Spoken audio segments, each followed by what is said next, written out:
Mesdames, Messieurs, bonsoir et merci de préférer la télévision nationale. Au sommaire de cette édition, visite des chantiers engagés au niveau du Prytanée militaire de Tabili. L'ambassadeur Abakar Sidiki Kamara, ministre de la Défense nationale, est allé s'enquérir de l'état d'avancement des travaux et l'opérationnalisation des centrales du génie militaire. La fête du Saint-Sylvestre en Guinée, marquée par des prières et invocations pour la paix et la cohésion sociale. Les autorités du département des affaires religieuses étaient aux côtés des fidèles chrétiens dans les différentes églises. Le football, un vecteur pour promouvoir la paix et l'unité nationale dans la savane. Des jeunes de Kankan et Sigiri mobilisés autour de ce sport sont sensibilisés sur la cohésion sociale. C'est tout pour les titres. Une fois encore, bonsoir et bienvenue dans ce journal. Visite du site du Prytanée militaire à Tabili, dans la préfecture de Kindia. Plusieurs ouvrages sont réalisés et 5 km de voirie interne seront aussi aménagés par le bataillon du génie militaire et l'entreprise Gicopress. Reportage adjudant-chef Oumar Kamara. Le ministre de la Défense nationale, entouré de la chaîne de commandement militaire, a effectué en ces derniers jours 2025 une visite de terrain sur les chantiers du Prytanée militaire de Guinée. Ces chantiers de 16 hectares sont situés sur la plateforme de Tabili dans la préfecture de Kindia. Cette visite vise à s'imprégner du niveau d'avancement des travaux en cours sur le site. Les infrastructures sont exécutées à 95%. Nous avons commencé les travaux des voiries. Et les travaux des voiries, nous sommes sur les caniveaux. Et les caniveaux sont exécutés presque à 30%. Aujourd'hui, nous nous réjouissons vraiment de cette avancée grâce au leadership de notre hiérarchie qui a fourni vraiment beaucoup d'efforts pour atteindre ce résultat. Dans cette dynamique, le bataillon du génie militaire réalise les voiries internes. Plus de 5 km de routes seront aménagées à l'intérieur du site avec l'appui de l'entreprise Gicopress. Au sein de cette école, le génie est chargé de VRD. VRD, c'est-à-dire voirie et réseaux divers. Aujourd'hui, nous sommes en train de réaliser les caniveaux de 0,80 x 0,80 et les caniveaux de 0,60 x 0,60. Le total des voiries est égal à 5 km. 3,5 km pour la zone pédagogique et 1,5 km pour la zone vie et sport. Pour accélérer les travaux, le ministre en charge de la Défense nationale, le général Abakar Sidiki Kamara, a fait appel à l'entreprise Gicopress pour assister le bataillon du génie militaire pour la réalisation de ces travaux. Avec l'acquisition des centrales d'arrobase et de concassage, le bataillon du génie militaire est en première ligne pour participer au développement socio-économique du pays. Le ministre de la Défense nationale a instruit les entreprises d'accélérer les travaux afin de recevoir les élèves au compte de l'année académique 2026. En Guinée, les résultats provisoires de l'élection présidentielle sont désormais connus. Les regards sont tournés maintenant vers la Cour suprême. Les missions d'observation ont remis les rapports sur le déroulement du scrutin à l'institution. Le point avec Amadou Touré. Le scrutin présidentiel du 28 décembre 2025 a fait l'objet d'une attention particulière de la communauté internationale.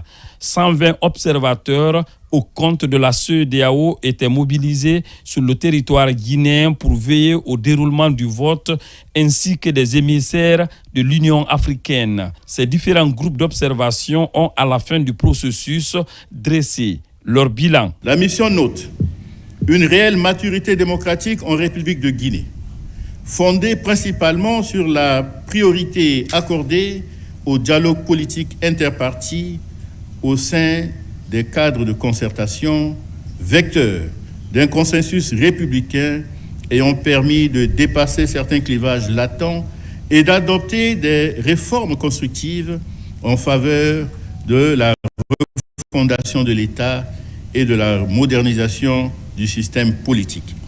Ces avancées ont également conduit à des décisions renforçant l'unité et la concorde nationale indispensables à la consolidation de la paix de la sécurité, de la stabilité et du développement durable. Au même moment, sur le plan local, l'Observatoire national autonome de supervision du référendum constitutionnel et des élections au NASUR, un organe de veille considéré comme une innovation électorale en Afrique, a remis son rapport final au juge de la Cour suprême. Je puis dire que la Guinée peut se targuer d'avoir pour la première fois un organe de supervision, d'observation, qui contrôle systématiquement sur la base du code électoral, qui contrôle la conformité et la régularité du processus électoral et qui finalement apprécie en toute indépendance, en toute autonomie de la crédibilité. Notre appréciation ne peut être dévoilée que par la Cour suprême. Ce document, élaboré par les 11 membres de cette institution de veille, a pour objectif d'aider la Cour suprême, la plus haute juridiction du pays, à analyser les résultats globaux provisoires déposés par la Direction générale des élections avant de se prononcer sur la régularité et le manquement de l'élection du 28 décembre dernier avant publication de tous les résultats globaux définitifs. Il faut préciser que plusieurs structures d'observation ont accompagné la tenue de ces élections. La CONAS Chaplin Afrique a animé une conférence de presse afin de présenter ses résultats d'observation, des résultats d'observation avant et pendant le scrutin. Compte rendu Fatoumata Batouli Diallo. À l'occasion de l'élection présidentielle du 28 décembre 2025, le peuple guinéen a fait preuve de maturité, de retenue et de sagesse en exprimant sa voix souveraine sans incident majeur ni division. Un scrutin salué comme une avancée significative pour la démocratie du pays. En termes d'observation de la campagne électorale, la campagne s'est déroulée dans un climat totalement apaisé. En termes d'incidents, nous avions été bluffés. Sur toute l'étendue du territoire, partout nos observateurs ont pris part à l'observation des élections, nous avons dénombré aucun incident. À la maison des jeunes de Matam, la mission d'observation de la CONAS Chaplin Afrique salue la maturité du peuple guinéen. Devant les représentants de la commune, le chef des quartiers et les journalistes, l'organisation félicite également le travail de la Direction générale des élections ainsi que l'engagement des acteurs de la paix pour le bon déroulement du processus électoral. La mission d'observation électorale de la CONAS Chaplin d'Adou félicite les autorités en charge des élections pour son ouverture à toutes les parties prenantes du processus, ainsi qu'à l'ensemble du peuple de Guinée pour sa maturité et son engagement en faveur de la démocratie. Créée aux États-Unis, la CONAS Chaplin Afrique est fondée par le docteur Carlos Aroba Gaibor. Présente dans près de 80 pays à travers le monde, l'organisation intervient dans les domaines du développement social, économique et culturel, tout en œuvrant pour la promotion de la justice et le maintien de la paix.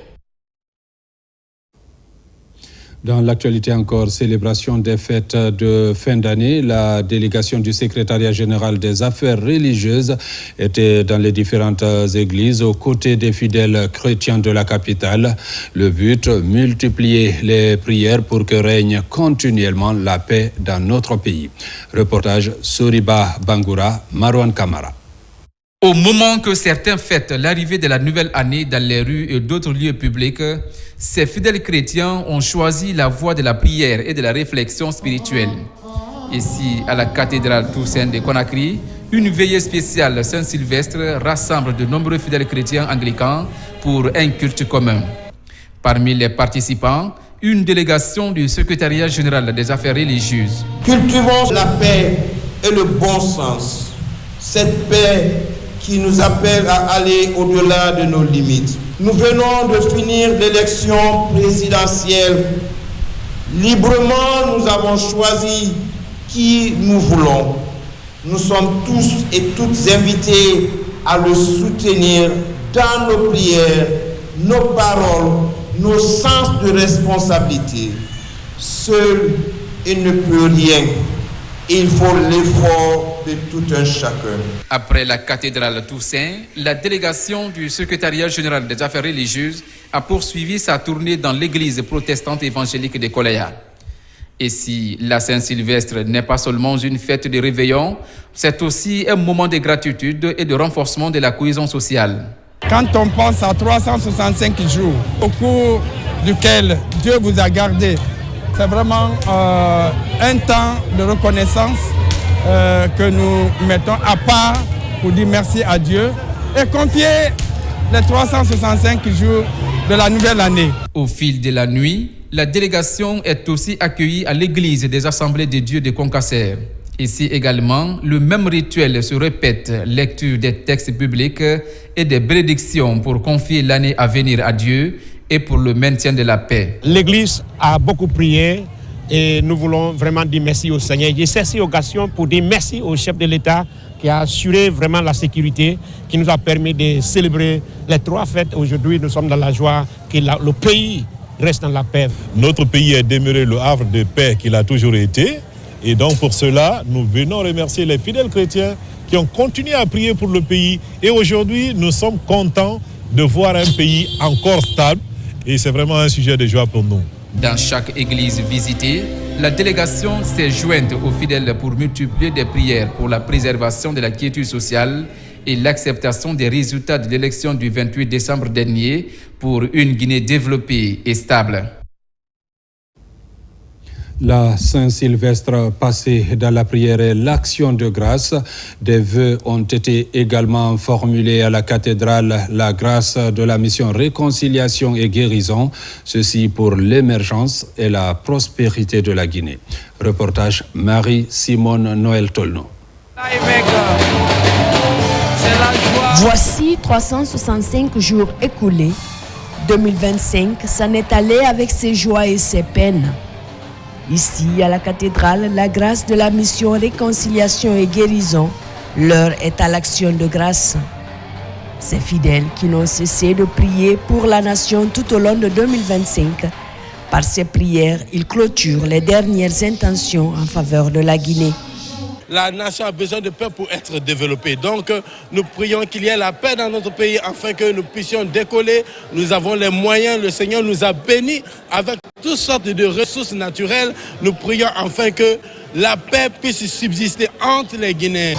En cette fête de Saint-Sylvestre qui clôture l'année 2025, ils sont nombreux, ces fidèles qui ont choisi de passer cette vigile en présence du Seigneur.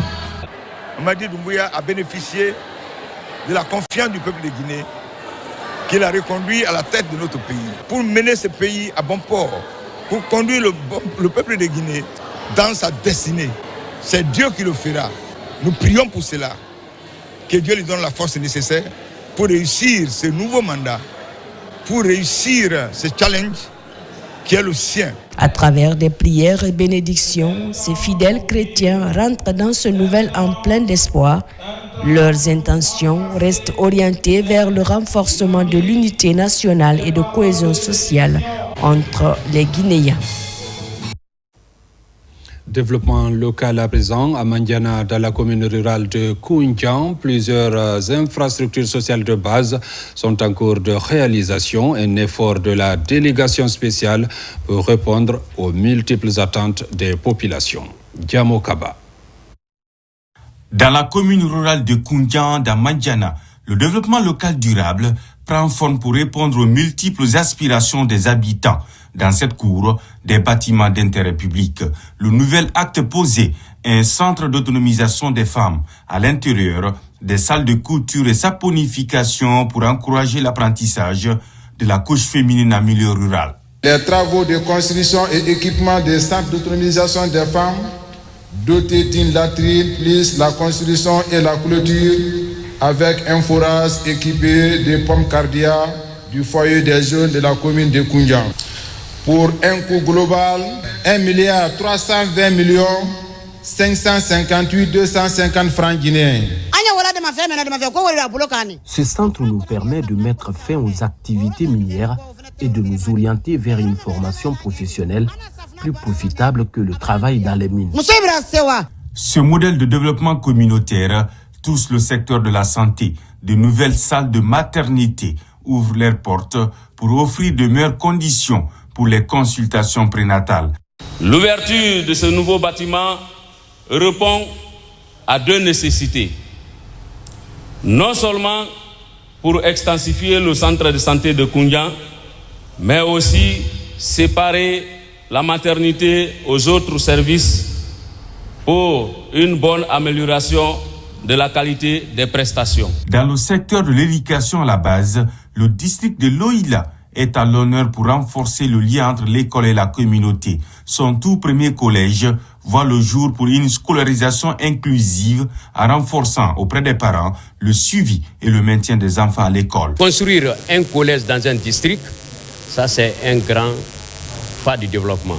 Un élève qui a l'habitude de quitter Loïla jusqu'à Koundian Centre, avec ses moyens de déplacement et les charges des parents, désormais peut étudier tout près des parents dans un collège de proximité. Je profite de ce micro, interpeller toutes les autres communes de Mandiana, précisément, de copier le modèle de Koundian. Ces acquis posés sont perçus davantage comme des actions salvatrices bien accueillies au sein de la communauté. Ce défi de l'accès aux infrastructures sociales de base a une seule ambition, celle de faire de la contrée de Sakodougou dans le Wassolon profond une référence en matière de développement local durable. Désormais, les femmes sont à l'avant-garde d'un combat porté sur l'ancrage de la démocratie en Guinée par des causeries éducatives. Une campagne de sensibilisation vient d'être lancée à Conakry et va s'étendre à l'arrière-pays.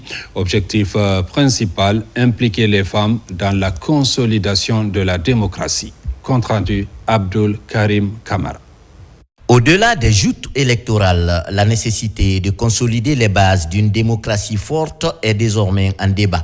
Ces causeries éducatives se veulent un processus continu qui exige l'engagement des citoyens, le respect des institutions et autres éléments d'adaptation à la démocratie. Une initiative de l'ONG Femmes pour l'excellence et la paix qui compte entièrement sur l'implication de la gente féminine. Comme on le dit, la femme est le baromètre de la société et on ne peut pas parler de paix sans parler de femmes. Donc elles sont le noyau. Qu'elles jouent le rôle des médiatrices qu'elles ont toujours joué, le rôle des gardiennes à la maison. En ce début de l'année 2026, le top départ de cette campagne de sensibilisation est donné à Conakry. Dans les communes de Matam, Bessia, Matoto et Ratouma, à travers ces causeries, les groupements, serrés et autres associations de femmes sont édifiés sur l'importance d'un ancrage démocratique. Notre engagement est sans faille, car une démocratie forte ne s'acquiert pas en un seul jour. Et nous nous estimons heureuses d'être impliquées dans le combat. Dans ce combat, l'objectif visé par l'ONG Femmes pour l'excellence et la paix est d'amener les citoyennes et citoyens à savoir quels sont les droits et responsabilités qui leur incombent dans le maintien d'une démocratie saine et forte. Dans le secteur agricole, plus de 16 millions d'euros au compte du second projet du programme de renforcement de la résilience à l'insécurité alimentaire pour 2026. Les membres du comité de pilotage de cet instrument de promotion rurale ont dévoilé leur plan d'action afin d'améliorer les rendements des producteurs. Reportage Fodé Camara. Pour cette troisième session de son comité de pilotage, le projet 2 du programme de renforcement de la résilience à l'insécurité alimentaire et nutritionnelle a examiné les activités réalisées au cours de l'année 2025. Les membres de ce comité de pilotage ont aussi validé le nouveau plan de travail et budget annuel 2026. L'objectif visé par ce COPIL, c'est analyser le PTBA 2026 et donner des recommandations pour l'exécution des activités prévues dans ce PTBA. La participation du département du tutelle, c'est de voir les activités réalisables et voir les activités qui n'ont pas été réalisées en 2025, les rapporter dans le PTBA 2026 pour pouvoir atteindre les objectifs du projet. nous avons assez d'activités dans le cadre des sous-projets, par exemple, dans le cadre des IMO qui sont prévus et qui seront organisés, qui permettront à la population, à la base, d'améliorer naturellement de façon drastique leurs revenus. Nous avons aussi des activités dans le cadre de la préservation de l'environnement, à travers la promotion des biodigesteurs et autres. Financé par la Banque africaine de développement à hauteur de 16 millions de dollars, ce projet sous-régional de 4 composantes couvre 2 régions de la Guinée à fort potentiel risicole, la Haute et la Guinée forestière, notamment les préfectures de Dabola, Farana, Kisidougou, Djekedou et Massanta. Et toutes ces composantes, c'est-à-dire les 3 premières, se reposent ici sur le développement rural. Vous voyez, l'agriculture, l'élevage, la foresterie, la pisciculture. Et la 3e composante qui est la coordination et la gestion du projet, qui est la 4e composante. Donc globalement, ces composantes, les activités liées à ces composantes vraiment vont permettre ici à impacter positivement les bénéficiaires afin vraiment d'être préparés face à la résilience au changement climatique. Programmée pour une durée de 5 ans, la mise en œuvre de ce projet sous-régional va permettre d'améliorer les conditions de vie des populations agricoles par une politique d'adaptation au changement climatique et autres chocs exogènes, des chocs qui fragilisent les PME rurales. Un autre défi du secteur agricole que l'interprofession de la filière Fonio veut relever, c'est l'amélioration de la productivité. À Mamon, les acteurs de la filière étaient récemment en concertation sur les possibilités et les stratégies à mettre en place pour réussir ce pari. Reportage Mamadou Patebalde. Le fonio est une céréale traditionnelle d'Afrique de l'Ouest. Il constitue de nos jours une source de revenus pour les producteurs guinéens. Dans le but d'accroître la production et la productivité de la filière, le ministère de l'Agriculture, à travers la Chambre nationale d'agriculture, vient au secours de l'interprofessionnel de la filière Fonio de Guinée avec un montant de 65 millions de francs guinéens. Opportunité pour encourager tous les membres de l'interprofession, de toutes les personnalités des structures déconcentrées concernées, à se donner les mains et s'impliquer davantage avec plus de persévérance et de professionnalisme pour cette activité d'identification des acteurs se réalise avec succès dans les meilleurs délais. Aujourd'hui, les producteurs de la filière Fonio de Guinée se sont engagés à retrousser les manches afin de relever les défis liés à l'accès au financement, la transformation et la commercialisation de leurs produits sur le marché de la consommation. Le développement de la filière Fonio est un enjeu majeur pour notre pays. Il s'agit de contribuer à l'amélioration de la sécurité alimentaire, à la création d'emplois et la réduction de la pauvreté en milieu rural. Pour mieux maintenir le cap, les acteurs de la filière Fonio ont été identifiés, incluant les producteurs, les transformateurs et les commerçants. Dans ce élan, les autorités engagent l'interprofession à maintenir le pays dans le premier rang mondial de producteurs de Fonio.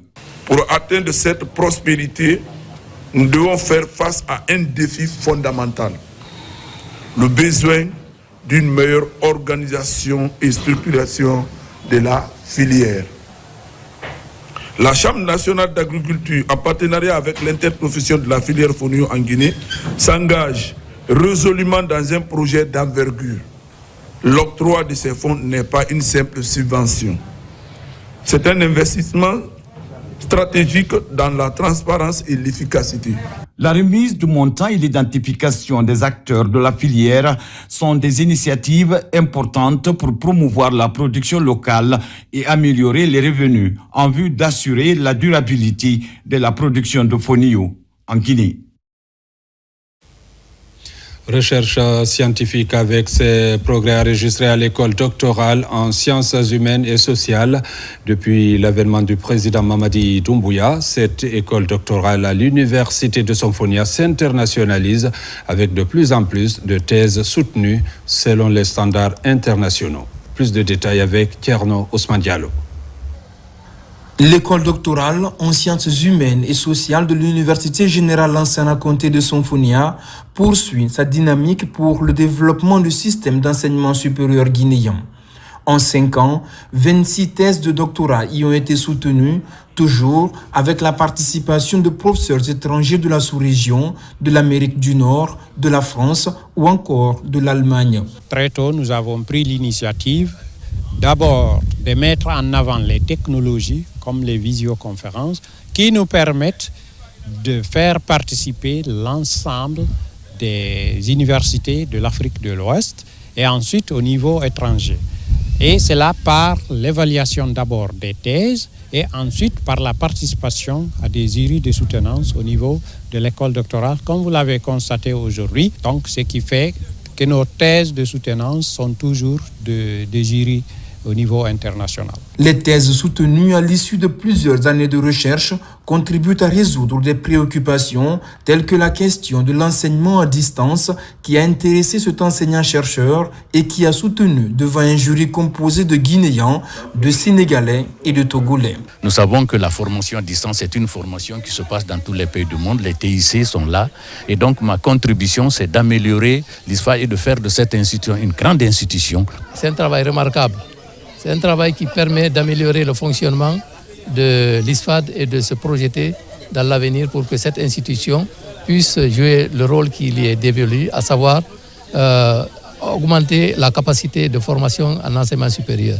L'école doctorale en sciences humaines et sociales de l'Université générale Lansana Conté de Sonfonia a 7 co-tutelles avec des universités françaises et reçoit également des étudiants internationaux tels qu'actuellement avec certains originaires de la Mauritanie ou de l'Iran.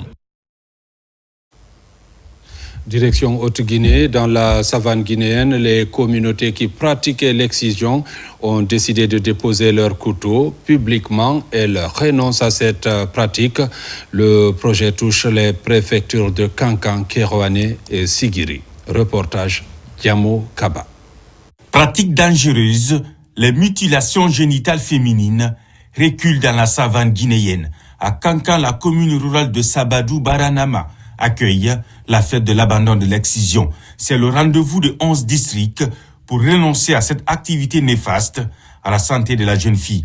Le mot d'ordre, tourner le dos au couteau de l'excision. Nous déclarons solennellement et suivant un consensus communautaire partagé l'abandon de la pratique de mutilations génitales féminines et du mariage d'enfants dans nos 11 communautés, ici représentées par leurs leaders désignés que nous sommes. Ces cérémonies officielles et publiques viennent lever définitivement les réticences pour des communautés qui s'inscrivent désormais dans la dynamique de tolérance zéro contre la pratique. Le changement de comportement pour l'abandon de la pratique de l'excision est aussi perspectible à Kérouané. À Komodoudi, village se prononce publiquement contre l'excision. Nous ne célébrons pas la fin d'un combat, mais le début d'une nouvelle ère.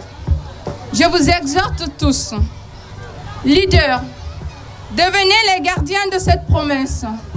Veillez à ce que cette déclaration soit traduite en actions concrètes. Nous prenons acte de la présente déclaration qui interdit les pratiques des MGF et mariage d'enfants dans vos localités respectives. J'invite les autorités administratives à y veiller jalousement et en respectant ainsi la volonté populaire. À Sigiri, le projet touche la commune rurale de Banko. Le district de Nafadji regroupe les acteurs à tous les niveaux. Ici aussi, 17 villages sont conscients du problème posé par les mutilations génitales féminines. À Kankan, Kérouané et Sigiri, le projet de promotion des initiatives en faveur de l'abandon de la pratique de l'excision est porté par l'Association des Amis de la Solidarité Sociale et du Développement en collaboration avec l'UNFPA. Restons dans l'arrière-pays pour dire qu'à peine installé, le préfet de Forêt-Karia entame une vaste campagne de prise de contact dans les localités relevantes de sa juridiction. Colonel Mamadou Lamarana Diallo a partout transmis le message de paix du chef de l'État dans cette préfecture stratégique. Déjà, plusieurs sous-préfectures de Forêt-Karia ont été visitées. Reportage Alpha Isiagaba Sidiki Sissé. Farmouria, sous-préfecture frontalière entre la Guinée et la Sierra Leone, a marqué la première étape de la tournée de prise de contact du préfet de Forikaria, le colonel Mamadou Lamarana Diallo. Dans une atmosphère de communion et de ferveur populaire, les citoyens ont chaleureusement salué la nomination de la nouvelle autorité préfectorale, symbole d'espoir et de renouveau administratif. Nous réjouissons de la bienvenue et les grandes lignes qu'il a données, ces grandes lignes, vraiment nous l'avons reçues et nous allons les appliquer. C'était une prise de contact avec les administrateurs territoriaux et les présidents de la délégation spéciale de la préfecture de Forikaria. Elle était fructueuse. Ça nous a apporté beaucoup de choses. Par exemple, c'est-à-dire, ça nous a permis de se faire la connaissance, d'identifier les points auxquels nous allons nous appuyer pour avoir un développement fiable dans la préfecture de Forikaria.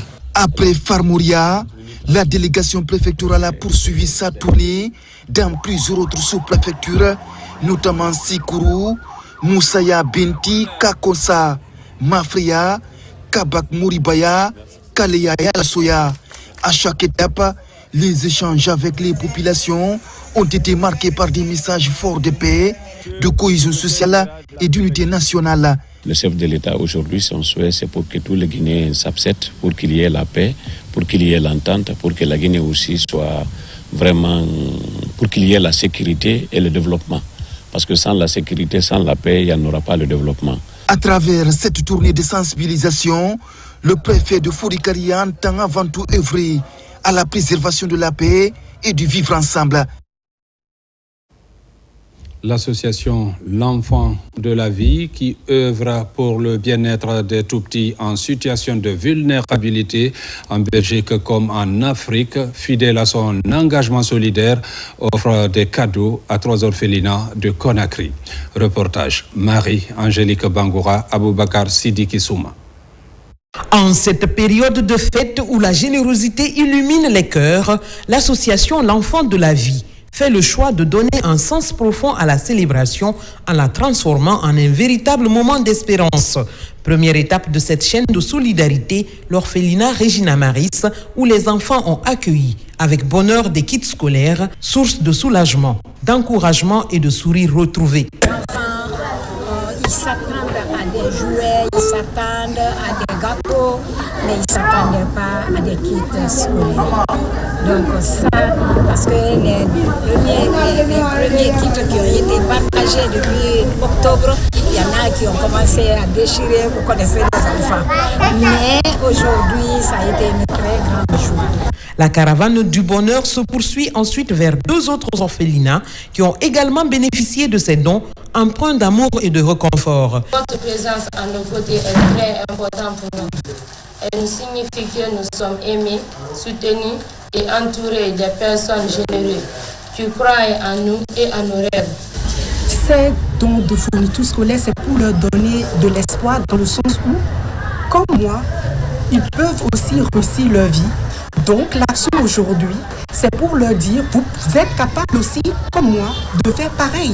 À Conakry, cette étape revêt une importance particulière. Les lots offerts visent non seulement à soutenir les enfants dans leur quotidien, mais aussi à les accompagner sereinement durant la seconde partie de l'année scolaire 2025-2026. Une action qui redonne le sourire à ces âmes innocentes. Interdiction des mineurs dans les lieux de loisirs. Le parquet pour enfants lance officiellement la campagne de contrôle à Conakry. Cette première étape a ciblé les communes de Lambagny, Ratoma et Dixine. Plusieurs mineurs ont été interpellés dans la nuit du 31 décembre 2025 dans les lieux de loisirs. Sur le terrain, la patrouille a connu quelques difficultés. Les détails dans ce reportage de Nabilaï Kamara. Dans la nuit du 31 décembre 2025, alors que la capitale vibrait au rythme des festivités de fin d'année, les forces de l'ordre, accompagnées du parquet spécial pour enfants, ont lancé une vaste opération de contrôle dans les lieux de loisirs nocturnes de Conakry. Des descentes sont menées dans les communes de Lambagny, Ratoma et Dixine afin de faire respecter l'interdiction formelle d'accès des mineurs aux espaces de divertissement nocturne. Sur le terrain, la mission a parfois été confrontée à des résistances de la part de certains exploitants. Nous avons été à Lambagny il y a 3 endroits, chicha lounge, boîte de nuit, que nous avons contrôlés. Nous avons trouvé un endroit où il n'y avait vraiment pas de problème, tout était propre. Par contre, les autres, il y avait des difficultés. Et arrivé à Kipé, une chicha lounge qui est là-bas, qui s'est opposé catégoriquement à nous. Il a même exercé des actes très subjectifs contre nous. Mais nous avons dit que force restera la loi. Ce n'est pas les enfants en tant que tels qui sont dans nos viseurs, c'est les parents. Pour tous ceux-là qui ont l'autorité sur les enfants, qui en réalité qui ont démissionné de leurs obligations, de leurs responsabilités, qui doivent répondre à la loi. Face à la présence persistante de mineurs dans les espaces nocturnes, le parquet spécial pour enfants de Conakry appelle les exploitants des lieux de loisirs et les parents à assumer pleinement leurs responsabilités.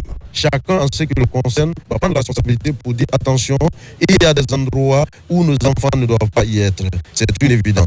Et pour les détenteurs également des boîtes de nuit, des chicha lounge, nul n'est au-dessus de la loi. Vous le savez, depuis 2021, il y a un arrêté conjoint signé entre le ministère de la Sécurité, le ministère du Budget et le ministère du Commerce qui interdit carrément l'importation, la commercialisation et la consommation de la chicha en République de Guinée.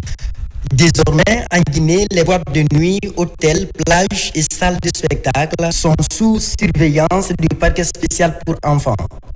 L'accès à ces espaces est strictement interdit à toute personne de moins de 18 ans. Cette mesure s'appuie sur les articles 790 à 794 du Code de l'enfant qui encadrent la protection des mineurs dans les espaces publics et privés. À Kindia, les 100 volontaires qui étaient en formation sur le civisme à l'ASCAD ont fini leur cycle. Désormais, on les appelle les ambassadeurs de la paix et seront déployés dans les communautés pour sensibiliser sur le vivre ensemble. Reportage Alpha Yayassila. Ces jeunes sont au nombre de 100 volontaires, désormais stagiaires pour une durée de 10 jours ici à Kindia. La formation commence dès à présent avec pour objectif principal transformer ces jeunes en agents de paix et de cohésion sociale. Cette formation n'est pas une simple activité. Elle est une réponse concrète aux besoins de la jeunesse guinéenne. Elle transforme les défis en opportunités, les opportunités en action. Les modules proposés sont essentiels. Ce sont essentiellement le volontariat, l'engagement civique et patriotique, le coaching agricole, l'éducation inclusive, l'état civil, la médiation sociale, la prévention des conflits, l'entrepreneuriat économique et social et solidaire. Ces projets dont l'objectif est de contribuer à la transformation sociale et économique durable en Guinée à travers la formation citoyenne, l'Agence nationale du volontariat jeunesse ANVJ s'engage à poursuivre ses efforts pour structurer, accompagner et promouvoir le volontariat à tous les niveaux. Pour y arriver, nous comptons sur l'appui des autorités, de nos partenaires et les collectivités, car la jeunesse est la force vive de notre pays. Porté par l'Agence nationale de volontariat jeune et soutenu par le PNUD, ce programme vise à préparer ces jeunes en acteurs de changement dans leur communauté. Il s'agit donc de renforcer le sentiment d'appartenance nationale et le respect des institutions. Dans quelques jours, vous serez déployés sur le terrain pour aller être des vrais prêcheurs pour la paix, pour aller sensibiliser la majorité des jeunes qui n'ont pas eu la chance d'assister à une telle formation. Les thèmes qui seront enseignés sont entre autres la médiation sociale, la santé et le premier secours, l'entrepreneuriat et le coaching agricole. Le Fonds de développement des arts et de la culture FODAC tient son conseil d'administration annuel. Le bilan est reluisant selon les cadres et il fait état de plus de 40 projets financés en faveur des acteurs culturels. Reportage Ousmane Ba. Une rencontre d'envergure des membres du conseil d'administration du Fonds de développement des arts et de la culture. Après la mise en œuvre du cahier de charges au courant de l'année 2025, ces cadres se concertent pour passer en revue les différentes activités réalisées. Il ressort que ce sont plus de 40 projets structurants qui sont financés par le FODAC pour accompagner les acteurs culturels. Pendant cette année, nous avons eu à accompagner plus de 40 projets, des projets structurants, des projets qui ont permis à nos artistes non seulement de pouvoir faire des activités ici en Guinée, à Conakry, à l'intérieur du pays, mais également sur le plan international. Grâce au FODAC, nous avons répondu à l'attente du département, mais également à l'attente du gouvernement, qui était de mettre en avant les acteurs culturels, mais également les artisans. Après ces résultats jugés reluisants, les membres du conseil d'administration se projettent pour l'année 2026 et mettent la barre encore plus haut afin de répondre aux besoins du monde de la culture. Nous partons conscients. Nous avons étudié plusieurs activités à mener, mais aussi plusieurs voies et moyens pour étoffer la gamme et étoffer les revenus du FODAC pour pouvoir pallier au manque de financement et au manque d'aide et tout ce qui est apport technique à l'art et à la culture. De nouveaux défis à relever, un challenge qui s'avère impérieux pour redorer le blason du secteur culturel, un secteur pourvoyeur d'emplois et de devises. Et puis le football, un vecteur de lien social. Il regroupe des jeunes à Kankan et Sigiri pour promouvoir les valeurs d'esprit d'équipe et de solidarité. L'événement s'appelle Match de l'année pour doter la couche juvénile de la savane guinéenne de mécanismes d'autogestion et de prévention des conflits. Reportage Diamo Kaba. Au stade municipal de Nankon, ici à Sigiri, c'est la paix qui règne autour du football. Aujourd'hui, c'est le grand jour après plusieurs mois de compétition intense pour brandir le trophée Moussa Kamara, ancien directeur général des douanes. La finale oppose les formations de Madina Koura et Tabakoro. Au coup de sifflet final, un grand cri de joie. Madina Koura est au-dessus. Depuis que ça a commencé, donc on n'a pas eu d'incident, ça s'est déroulé dans les normes et pour ça on remercie la jeunesse et on lance un appel aussi pour le calme et accompagner le président dans la sérénité. Ce que je peux dire à la jeunesse, c'est de se donner les mains pour notre progrès. Le football est un facteur qui crée cette union et nous sommes contents de brandir ce trophée. L'objectif de cette plateforme d'émulation reste et demeure la promotion de la cohésion sociale entre les jeunes. La bonne humeur collective soutenue par les autorités locales démontre l'aspect positif du football, un véritable facteur de rassemblement. Ça a toujours été mon combat, l'entente, la cohésion entre les jeunes, entre les fils de Sigiri. Ça a toujours été mon combat. Donc je lance un appel aux jeunes, à tous les Sigirincas de se donner la main, de se lever ensemble, de s'asseoir ensemble. C'est ensemble qu'on est fort. En ce début de l'année 2026, la promotion du vivre ensemble est au cœur de toutes les aspirations dans la ville aurifère. Désormais, une seule voix au sein des quartiers de Sigiri pour véhiculer des messages d'unité et de fraternité. Mesdames, Messieurs, c'est la fin de cette édition. Merci de l'avoir suivi et bonne suite de programmes sur la télévision nationale.